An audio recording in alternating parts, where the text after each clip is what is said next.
यही अखिलेश यादव, यही यही यही नाम निहाद सो कॉल्ड सेकुलर पार्टियां, ये आपके हक हुकूक देना नहीं चाहती।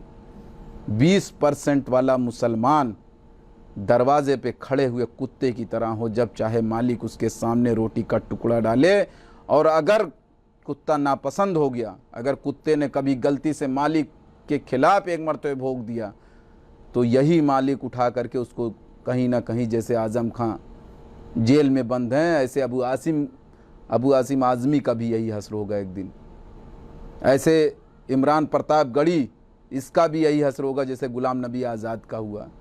ऐसे नाम निहाद जितने मुस्लिम लीडर हैं, सो कॉल्ड मुस्लिम लीडर, उनका यही हश्र होना है।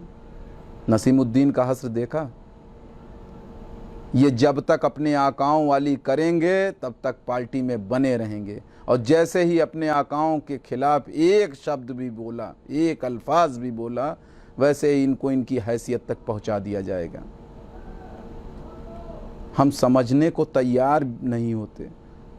हम तो उस कबूतर की तरह हैं कि जो बिल्ली को देख करके आंख बंद कर लेती है और सोचता है कि मैं नहीं देख रहा हूं तो बिल्ली भी नहीं देख रही है, और चंद पलों के अंदर बिल्ली का निवाला बन जाता है। आज का हिंदुस्तान और उत्तर प्रदेश का मुसलमान उसी कबूतर की तरह है। सामने अखिलेश यादव जैसा बिलार खड़ा हुआ है और आंखें मूंदे हुए है मुसलमान। वो सोच रहा है कि मैं नहीं देख रहा हूं। अखिलेश यादव का बाप मुलायम सिंह यादव खुद कह चुका है कि मेरा बेटा मुस्लिम विरोधी है। जब जावेद अहमद को डीजीपी उत्तर प्रदेश बनाया गया तो इसी अखिलेश यादव ने अपने बाप से लड़ाई लड़ी, और इसका प्रूफ मुलायम सिंह यादव ने मीडिया में दिया भी। उसके बाद भी ये मुसलमान, ऐसा ना हो मुसलमानों कि हम अल्लाह के अजाब के मुस्तहिक हो जाएं। ऐसा ना हो मुसलमानों कि हमारे सामने मुतबादिल खड़ा है, हमारे सामने मुतबादिल दिख रहा है, उसके बाद भी हम जब उसको नहीं चूज़ करेंगे तो जाहिर सी बात है अल्लाह के अजाब के मुस्तहिक होंगे।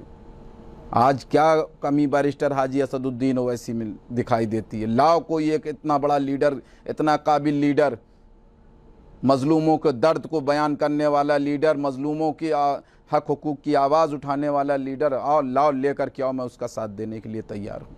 लेकर के आओ अकबरुद्दीन ओवैसी, असदुद्दीन ओवैसी जैसा लीडर लेकर के आओ। नहीं ला पाओगे, लेकिन तुमने 72 सालों में जो किया है ना, और इसमें सिर्फ इन्हीं लीडरों की गलती नहीं है, हमारे दीनी अदारों के उलमाओं की भी गलतियां हैं। तमाम टाइम टू टाइम ऐसे बयान आते रहे, तमाम ऐसे बयानात जो बड़े बड़े राष्ट्रीय और उस पर बैठे हुए हैं, अपने को मौलाना लगाते हैं अपने को तमाम, कि हम मुस्लिम लीडरशिप को पनपने नहीं देंगे हम, क्योंकि इनको अटैची भर भर करके रुपया मिलता है। इन सेकुलर पार्टियों से अटैची भर भर करके रुपया मिलता है। मेरी आवाज़ को कोई दबा नहीं सकता। अब तो आलम ये हो गया कि उलमाए सू ऐसे हमारी कम्युनिटी के बीच बैठे हैं, ऐसे मुफ्ती उलमा बैठे हुए हैं जो झूठ भी बोलते हैं, जो झूठ का सहारा लेते हैं। हमारे घर आएंगे कुछ बात होगी और बाहर जाएंगे और कुछ बात करेंगे। ऐसे लोग हैं, ऐसे ऐसे लोग बैठे हैं जिनके जेबों में अगर आप पैसा डाल दो, गड्डियां डाल दो, तो फतवा अपने मनमाफिक ले लो। ऐसे ऐसे लोग हैं कि जो तमाम ऐसी चीज़ें करते हैं कि देखने के बाद आप हमको रोशनी दिखाओगे, कौम को रोशनी दिखाने वाला इल्म आपके पास है, आपके ज़रिए अल्लाह रोशनी देखने देगा हमको। कैसे हो आप, क्या करना चाहते हो? आपको तो अल्लाह ने इतना बड़ा इल्म दे दिया। कोई कारी है, कोई मुफ्ती है, कोई आलिम है, कोई फाजिल है, तमाम चीज़ें हैं इनके पास। लेकिन हाँ, हर चीज़ जब तक नीयत नहीं साफ होगी, जब तक इरादे नेक नहीं होंगे, कोई चीज़ असर नहीं करेगी। हमको इरादे अपने नेक करने पड़ेंगे। क्योंकि बुखारी शरीफ की पहली हदीस है इन्नमल आमालु बिन्नियात, आमाल का सारा दारो मदार जो है वो नीयत के ऊपर है। हम जो भी काम करते हैं, हम हज करते हैं, कुर्बानी करते हैं, ज़कात देते हैं, सदका देते हैं, फितरा देते हैं, नमाज पढ़ते हैं, रोज़ा रखते हैं, उसमें हमारी नीयत क्या है, अल्लाह को उससे मतलब है। अल्लाह को अरकान से मतलब नहीं, हमारी नीयत से मतलब है। इसीलिए बुखारी शरीफ में पहली हदीस आ गई। मुसलमान जो है ना मेरे भाइयों, मुसलमान के घर में हम पैदा हुए, ये उस पाक परवरदिगार का एहसान है। आज मुसलमान अपने आमाल से जिस कौम को अल्लाह ने मज़लूमों के तहफ़्फ़ुज़, मज़लूमों की हिफाजत की ज़िम्मेदारी दी, हर दौर में मुसलमान अपने आमाल से मज़लूम बन गया। हर दौर में कहाँ नहीं मज़ालिम ढाए जाते मुसलमानों पे। फ़िलिस्तीन ले लीजिए, बर्मा ले लीजिए, श्रीलंका ले लीजिए, अफ़गानिस्तान ले लीजिए, सीरिया ले लीजिए, तो कितने मुल्कों के नाम गिनाऊँ, कितने मुल्कों के नाम गिनाऊँ मैं आपसे। आज भी मेरा मुसलमान भाई मानने को तैयार नहीं है कि हमारे आमाल ख़राब हैं। आज भी हमारी राजनीति चाय खानों पे, चाय के होटलों तक है। अज़ाब मुंह फाड़े खड़ा हुआ है हमारी तरफ, और आज भी हमारे चाय खानों के कहे बता रहे हैं कि हमें कोई इसका अफसोस नहीं है। चाय खानों की गुफ्तगू बताती है कि इसका कोई अफसोस नहीं है। अब्दुल कादिर मारा गया, चाय खानों पे वही उसी तरीके से कहे लगते रहे। ज़ियाउद्दीन मारा गया, चाय खानों पे उसी तरीके से कहे लगते रहे। इखलाक मारा गया, पहलू खान मारा गया, मिनहाज मारा गया, किसको किसको गिनाऊं, कितने लोग मारे गए। इधर एक हफ्ते 10 दिन के अंदर, 20 दिन के अंदर दसियों मॉब लिंचिंग के केस आए। बिहार में एक मॉब लिंचिंग होती, यादव परिवार घुस करके घर में बेटी को मार देता है, बाप माँ को मार देता है, लड़के को मार देता है। बजरंग दल में जितने भी एडमिशन लेते हैं ना, उसमें अक्सरियत यादव समाज के लोग होते हैं।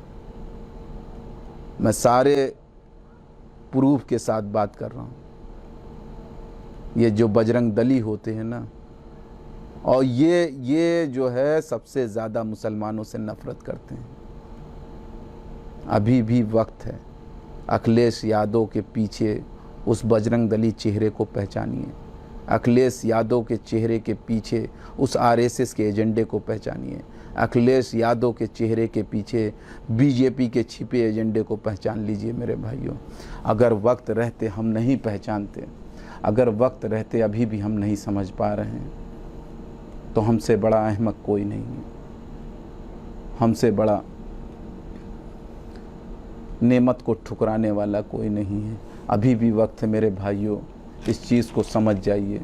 और अगर हम समझ गए तो हम अपने आने वाली नस्लों को एक बेहतरीन, एक रोशन मुस्तकबिल दे जाएंगे। लड़ाई तो हम लड़ ही रहे हैं, आप नहीं साथ आओगे तब भी लड़ेंगे, क्योंकि हमारी लड़ाई तवक्कल अल्लाह पे है। हमारी लड़ाई रज़ाए इलाही के लिए है। हमारी लड़ाई हमारी कम्युनिटी के लिए है। हमारी लड़ाई मज़लूमों के लिए है। हम मज़लूमों के लिए लड़ रहे हैं, और इंशाअल्लाह ताला जब तक इस जिस्म में सांस है, जब तक इस सीने में धड़कता हुआ दिल है, इंशाअल्लाह ताला हम इस लड़ाई को कायम रखेंगे। हम सियासत में हैं, हम अपने महलों को तामीर करने के लिए सियासत में नहीं आए हैं।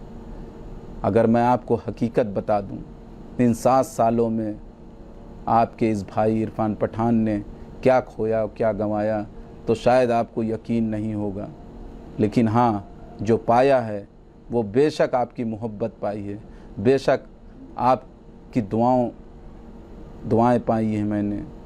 ये मेरे लिए बहुत है। आज जो है सुम्मा अल्हम्दुलिल्लाह, आज हिंदुस्तान का कोई ऐसा सूबा नहीं है जहाँ से मेरे पास फ़ोन नहीं आता है। आज हिंदुस्तान की कोई ऐसी गांव या ज़िला नहीं है जहाँ से मेरे पास फ़ोन नहीं आता है। ये चीज़ अल्लाह ने मुझको दी है। ऐसी ऐसी माँ बहनें हैं जो घरों में बैठ के दुआएं करती हैं। ऐसे ऐसे बुज़ुर्ग, ऐसे ऐसे नौजवान हैं जो दिन रात दुआ करते हैं। ये अल्लाह ने बड़ी खुशकिस्मती मेरे अंदर दी है।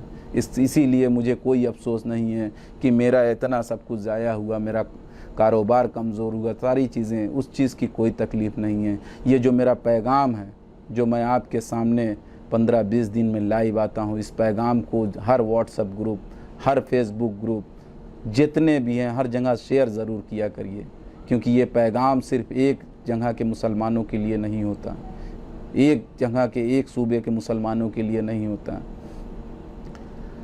इसीलिए मैं ये चाहता हूँ कि इस पैगाम को जितना हो सके वायरल ज़रूर किया करिए। हो सकता है कि हमारी आपकी ये छोटी सी कोशिश इंशाअल्लाह ताला आने वाले आज नहीं, कल नहीं, परसों नहीं, चंद महीनों बाद, चंद सालों बाद इंशाअल्लाह ताला मज़लूमों को उनको हक़ दिलाने में, कम्युनिटी को उनका हक़ दिलाने में ज़रूर कामयाब होगी।